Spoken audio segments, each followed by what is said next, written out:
Welcome to Oshikoto, a place where nature and heritage converge, offering a unique experience for travelers and a vital pulse for the local economy.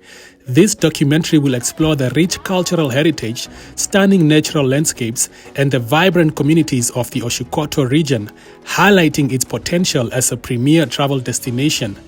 Today, we will explore the tourist attractions that make Oshikoto region a must-visit destination. Our journey begins at Etosha National Park's Namutoni Camp on the eastern edge of the Etosha Pen, one of Africa's most famous wildlife parks. Here, visitors can experience wildlife up close, from mighty lions, majestic elephants to graceful giraffes. We speak to Ishmael Njukuma, a tour guide at Namibia Wildlife Resorts, as he tells us more about what makes Namutoni Camp a unique camp for visitors. Etosha National Park is the biggest animal destination. Yeah, when we talk about Etosha National Park, we don't refer to a zoo or to a game reserve. Yeah, we're talking about a national park. Yeah, we discover about more than 24,000 square kilometers. Yeah, and this is an Namibian's animal kingdom. Yeah, and this is the tourism attraction. Yeah, many people from all over the world, they come to visit here in Etosha in terms of wildlife. Yeah, and the animals which we actually are having here, we have a lot of different animal species. Yeah, including birds, reptiles, and so on. Yeah, and this is not really a very, very nice time to visit animals. Yeah, due to the rain condition, water might be everywhere, and animals, they don't go to the water holes for drinking. Yeah, the best time to visit Etosha is when it's dry. Yeah, when it's dry, animals, they time the water holes for drinking, and the predator also go to time their prey at the water holes. Yeah, to get food. Yeah, and about now the tourists. Tourists, they are free to visit this destination any day, anytime. We were treated to a game drive by Namibia Wildlife Resorts, and after some instructions on how to conduct ourselves on the game drive, we were well on our way for a pleasant experience. People's coming here in Etosha National Park, yeah, they really want to see different animals, especially one of the cat family. Yeah, they need to see lion, yeah, elephants, leopards, and the rhino. Those are the animals which is on their target. This is one of the water hole. Yeah, and it's a natural water hole. Yeah, anytime with water. Yeah, the name is Clan Namutoni. Clan Namutoni water hole. Yeah, the water is coming out of the ground. Yeah, now you can see 4 different animal species plus 3 different bird species. Lake Oshikoto is a heritage site and one of 2 permanent lakes in Namibia. A sinkhole lake with an estimated depth of 120 meters.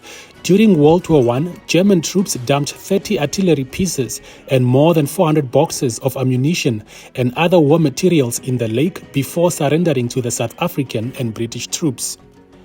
The name Oshikoto, an Oshiherero name translated as deep hole, means the place which is too deep. Hilda Amos is a tour guide at Lake Oshikoto, and she spoke on Lake Oshikoto as a premium tourist destination in Oshikoto region. Ons kry altyd die toeriste in die seisoene. En deel van die verskillende seisoene wat ons uitgesien het, is die wintertyd. En die wintertyd is die ene waar ons altyd met ons inkomste van ons toeriste uitkry. En dis die interessante seisoen wat ons in ons omgewing het. En hoekom ek uitsien vir hierdie Oshikoto meer, dat dit baie belangrik is vir die toekoms.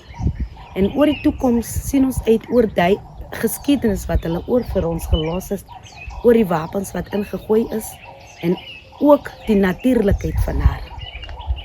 En so daardeuruit het ons ook vir die toeriste daar aangetrek. En dit interessantheid het vir hulle ook na ons toe getrek. En so kry ons die inkomste, meestal in die seisoen wat ek vir julle al klaar genoem het vir wintertyd. Lake Gwinas is Namibia's largest permanent lake or sinkhole, featuring vegetation such as aloe vera. The climate is hot during summer and winter, but with cold nights during winters. The water temperature is estimated to be about 18 degrees Celsius in winter and about 25 degrees Celsius in summers. Lake Gwinas has an upside-down mushroom shape. The depth of Lake Gwinas is estimated to be at 130 meters. Tourists and members of the public can access the lake via a private farm. Meet Pendayanda Kolo, the governor of Oshikoto, a visionary champion of eco-friendly, sustainable tourism that protects our natural beauty and heritage. Oshikoto Region is not just a destination, but a treasure that brings many tourists. From the majestic Etosha National Park to our rich cultural heritage, museum, serpents, and the travel destinations. We invite the world to explore the wonders of our regional Oshikoto. We implore the business community and the various stakeholders to invest in our beautiful region, to make a positive impact in the livelihood of our people and the communities. Thank you. The Onanjokwe Museum is a medical museum built in 1911 by the Finnish Missionary Society under the leadership of Selma Raino, and it houses a collection of medical equipment and photographs dating back as far as 1908. There are permanent exhibitions which feature the history of the hospital during the liberation struggle of Namibia. Medical personnel, enthusiasts, and students of nursing, medicine, dentistry, and more will benefit treasured knowledge on the evolution of medical technology over the years by visiting the growing collection at the museum. Elia Shingenge is an economic development and corporate officer at the Onipa Town Council, and he shared some of the historical significance of the museum. This building was the first building with corrugated iron in the whole northern Namibia, which is now converted to a museum. So we have a lot of activities that are happening within the museum, whereby we showcase the medical history in Namibia, how it has started, which has also attracted a lot of medical students, where they come and experience and study how the medical history started in our country.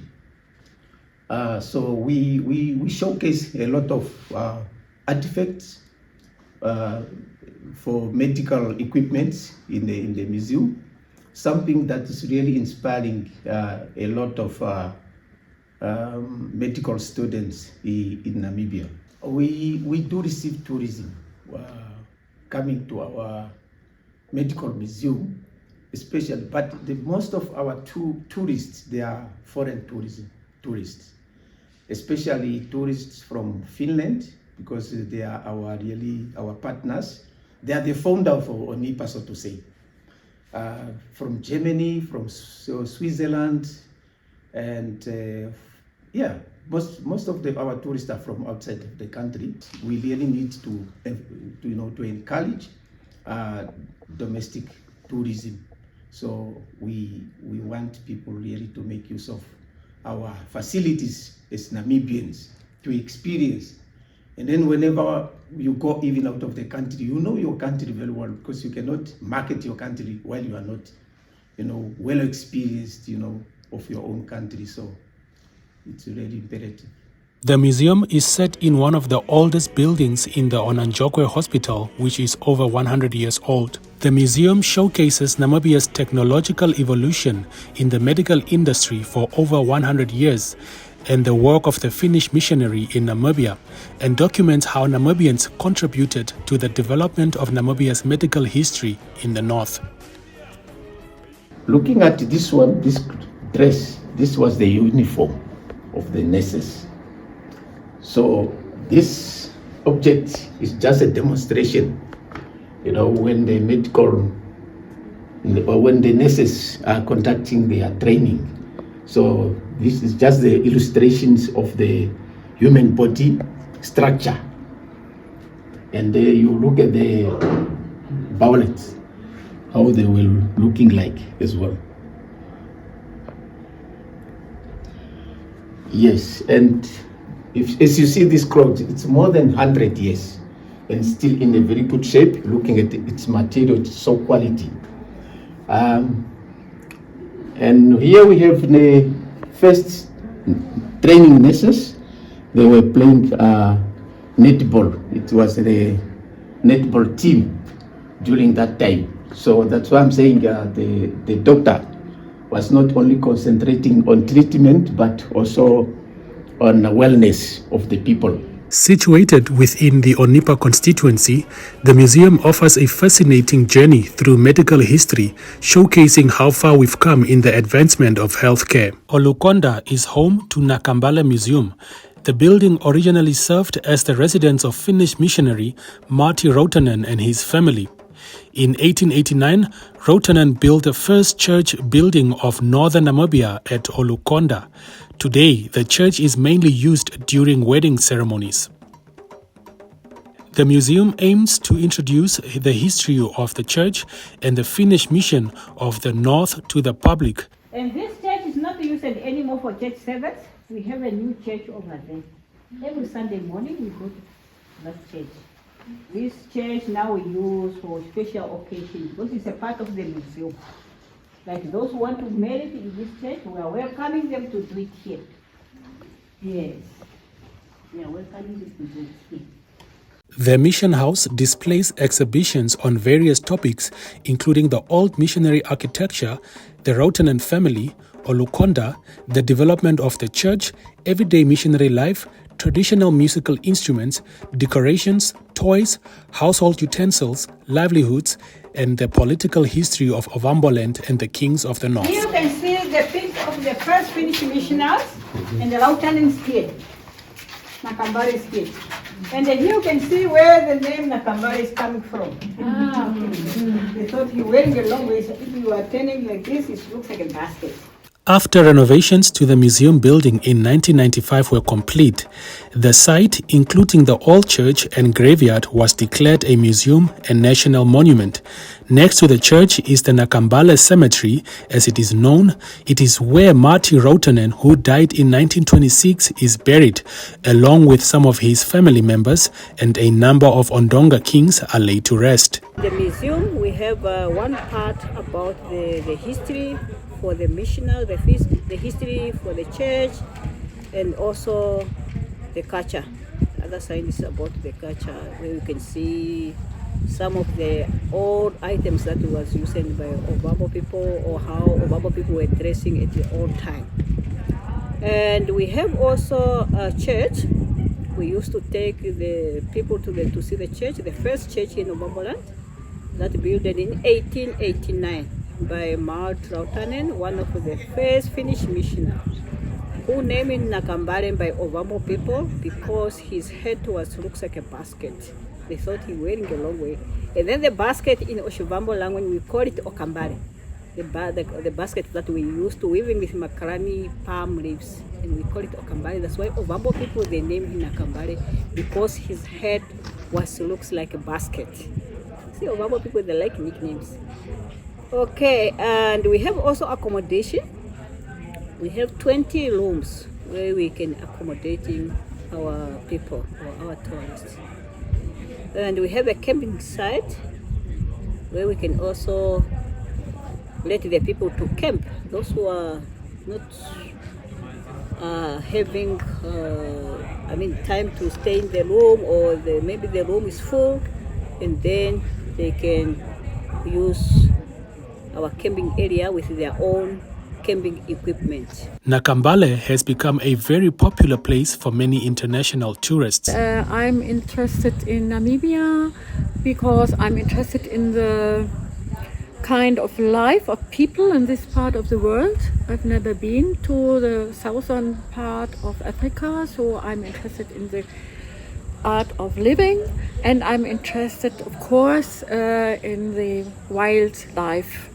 and in the reservates with all these big animals which we don't have in Europe.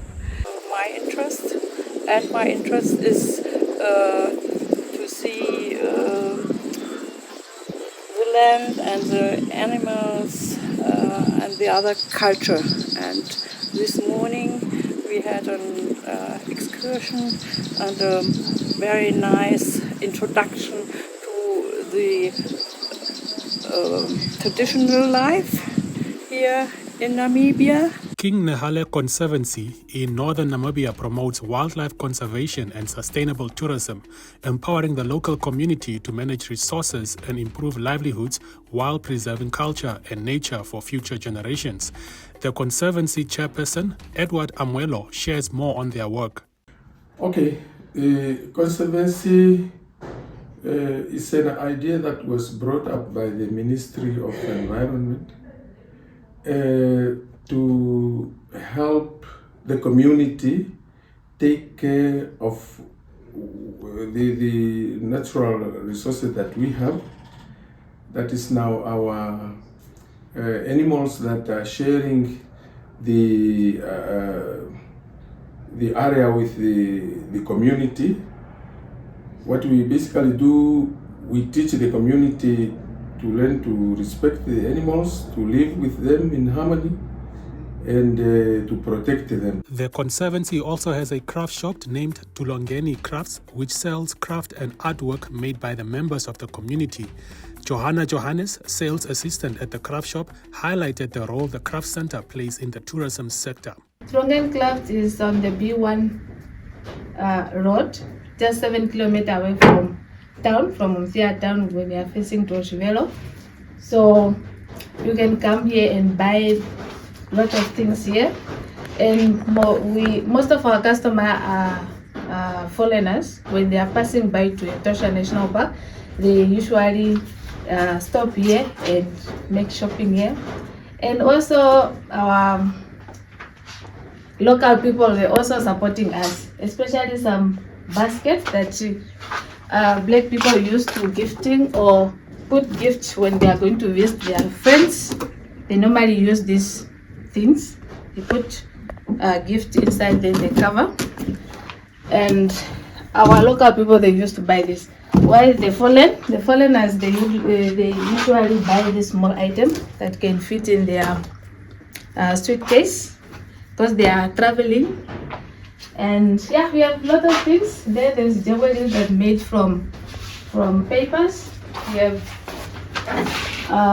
talented people. They can make these jewelry from newspapers or magazines or advertising papers. The Ombili Foundation offers a unique glimpse into the lives of the San people, showcasing their culture and craftsmanship. We are joined by Philippus Chikongo, a freelance tour guide at the foundation, as he narrates how the San people make fire. As you can see how the San people have to make fire, we use 2 sticks. One is the soft one and one is the hard one. And how do we have to make fire? The first thing, you have to put the grass underneath, and then you put the stick, the soft one on top of the grass, and then you take the hard stick, and then you have to press it where you have to make a hole on the stick, and then you put a little bit of sand, just to make actually the friction in between. And then after the friction in between, and then after they have to press it, you have to make a fire, and then you see a black charcoal that fell on the grass, and then that's the time that you can see there's smoke, a big smoke that is gonna come out from the grass. And then after that, the men have to take it up a little bit and blow it slowly, and then the fire start. When the fire catches the grass, and then you have to start to burn. And one thing that you have to make is you have to hold it tightly, not the wind. You have to kill the fire, and only a man allowed to make a fire, not a woman. And you have to make sure that the 2 sticks have to be dry, totally dry. And after that, the men have to make fire, and then you go for hunting. The foundation also has a cultural center where the artwork and crafts made by the communities are sold to tourists and interested buyers. The center features woodwork, stuffed animals, baskets, and much more creative artwork made by the members of the community. This is the culture center for the community, and everything what you see has been made by the people who are living at Ombili, at the community. We have to make everything made from the tamboti tree, and everything that you can see is we can sell out, and that's what people can earn from the cultures here. And like the animals, the sticks, the wood over here, that's a big elephant we made from the tamboti tree, and the stuffed animals, and also all the baskets is been made by the people who are living on the farm here at Ombili. Tourists who wish to visit the foundation get to immerse themselves in a tour of the living spaces of the San people, so they can learn about the culture of the San people and acquaint themselves on their day-to-day lifestyle and activities and much more. Deep in the heart of Oshikoto Region is Kangonda House, an exhibition of a traditional Awambo homestead aimed at showcasing how the Awambo live and their culture. We are joined by Ndinelako Imosho Miss Tourism Africa 2024 as she shows us the homestead. Awambo houses are traditionally of the rondavel type, mostly surrounded by wooden palisades and often connected by passageways. The homestead is often surrounded by a strong wooden fence or a thorny bush barrier, which serves both as protection from animals and as a symbol of security for the family. These fences also act as boundaries that separate the family's living area from the outside world. Cattle kraals, kitchen, sleeping quarters usually form part of the complex, which is surrounded by fields which are cultivated seasonally. The house is designed to facilitate observance of strict social customs and efficient domestic practices. The cooking area is usually outside the huts, where large cooking pots and open fires are used to prepare meals. The Awambo typically cook stews, porridge and bread, often using traditional tools like clay pots and 3-stone fires. In the middle of the homestead, there is typically a central courtyard used for communal activities. This space serves as a place for gathering, cooking, and ceremonies. It is common for families to gather here for storytelling, rituals, and other cultural practices. The Awambo traditionally rely on agriculture for their livelihood. Grain storage huts, often located near the homestead, are used to store harvested crops like millet, maize, and sorghum. These storage structures are elevated off the ground to protect the grains from pests and moisture. The house is designed for socializing and for families to spend time together. Kangonda House captures the essence of our culture, and it is a must visit for anyone seeking authenticity. The overall design of the homestead reflects a practical and harmonious relationship with nature, as well as a strong sense of community. The Awambo place great importance on family, and their homesteads are places of both daily life and cultural expression. Kangonda House is preserving traditional Awambo culture and showcasing the beauty of our traditions and our differences. Our next destination is at Oshirambo, where there is a fig tree believed to be about 200 years old. The tree is also popular within the region as the tree that grew out of a rock, and it has plenty stories and history. One of the men who is adamant on preserving the tree's story and history is Leonard Shilongo, and wants it to be preserved for future generations. I'm here in this tree. We call it in Oshiwambo Omkuyo Wemanya. In English they call it a fig berry trees. This tree is very important because to us as a member of and the residents of Oshirambo, it gives us a history. It's a nice place to stay, and it looks nice near the river. Shilongo believes the tree has ancient rock carvings of animals, landscapes, and nature made by San people in the past. If you go there on top of that rocks, will you find some pictures? I do think it was made by those bushmen who were around here or other people who coming to visit maybe long time back. Because when I started this school, 1965, I find those picture is already there. I do think even those pictures for a long time. Shilongo's biggest wish is that more people will get to experience the splendor and majesty of the Omukwiyu Kwemanya tree by visiting the tree at Oshirambo.